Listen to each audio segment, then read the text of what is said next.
अम्मा हिकिड़ी ॻाल्हि चवां? हाँ हाँ पुट चयो। मां मुंहिंजे लाइ का कुंवार वार ॻोल्ही आहे की न? हाँ कुंवार त तुंहिंजे लाइ आऊं ॻोल्ही आई आहियां, पर तोखे पसंदि अचे अलाए जे न। ए अम्मा फिक्रे न मूंखे पसंदि न आई, ऐं पाणे पंहिंजे लाइ ॻोल्हे वठंदसि, पर तूं सुणाए त सही, तो मुंहिंजे लाइ कहिड़ी कुंवार ॻोल्ही आहे? ओहो अदा जुड़ियो आहे न, उनजी धीअ शकू सुहिणी बि आहे ऐं सुलक्षणी बि आहे। मूं सोचियो त अम्मा राजा जो नालो खणंदी, पर अम्मा त मुर्गे शकू खे पसंदि करे आई। न न आऊं हिन सां शादी कॾहिं बि कोन कंदुसि। छा थो सोची?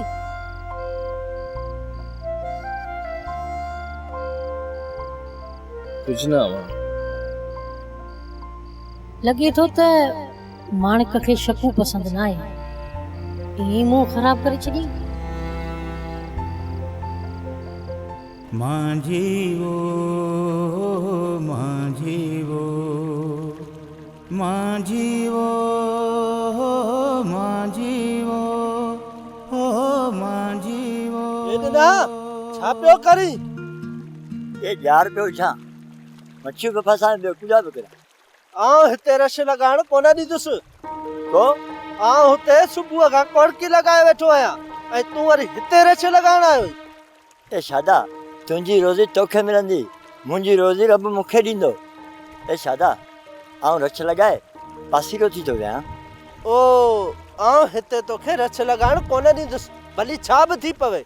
ए शादा अॼोको ॾींहुं रछ लॻाइण ॾे, सुभाणे आउं होड़े ते हलियो वेंदुमि।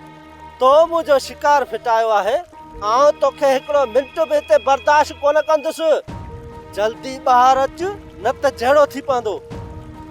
शादा तूं भले वञी माणी वॾा यार, मां हलां थो।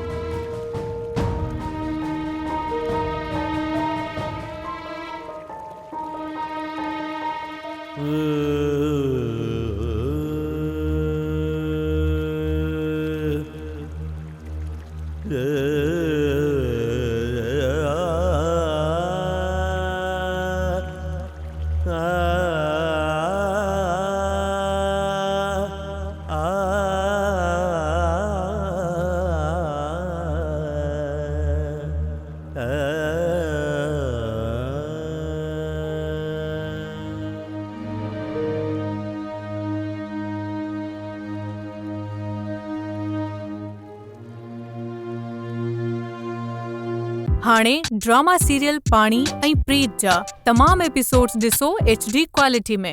विजिट करियो सिन TV HD ड्रामा।